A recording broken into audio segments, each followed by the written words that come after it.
কখনো কি আল্লাহর প্রেমে পড়েছেন? কোনো এক বিকেলে আকাশের দিকে তাকিয়ে মুগ্ধ হয়ে নিজেকে প্রশ্ন করেছেন, আল্লাহ কি আমাকে এখন দেখছেন? কোনো এক গভীর রাতে সবার ঘুমিয়ে থাকার মুহূর্তে হঠাৎ ঘুম ভেঙে গিয়ে সিজদায় মুখ রেখে ডেকে উঠেছেন, আল্লাহ আপনি আছেন তো? কখনো কি কান্না ভেজা কণ্ঠে বলেছেন, আল্লাহ দয়া করে আমাকে ছেড়ে দেবেন না, পৃথিবীর সবাই ছেড়ে দিলেও আপনি যেন না ছাড়েন।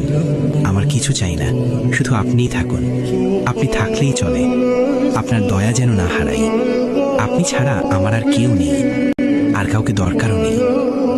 কখনো কি আল্লাহর প্রেমে পড়েছেন? কোনো এক বিকেলে আকাশের দিকে তাকিয়ে মুগ্ধ হয়ে নিজেকে প্রশ্ন করেছেন, আল্লাহ কি আমাকে এখন দেখছেন? কোনো এক গভীর রাতে সবার ঘুমিয়ে থাকার মুহূর্তে হঠাৎ ঘুম ভেঙে গিয়ে সিজদায় মুখ রেখে ডেকে উঠেছেন, আল্লাহ আপনি আছেন তো? কখনো কি কান্না ভেজা কণ্ঠে বলেছেন, আল্লাহ দয়া করে আমাকে ছেড়ে দেবেন না, পৃথিবীর সবাই ছেড়ে দিলেও আপনি যেন না ছাড়েন। আমার কিছু চাই না, শুধু আপনিই থাকুন, আপনি থাকলেই চলে, আপনার দয়া যেন না হারাই। আপনি ছাড়া আমার আর কেউ নেই, আর কাউকে দরকারও নেই।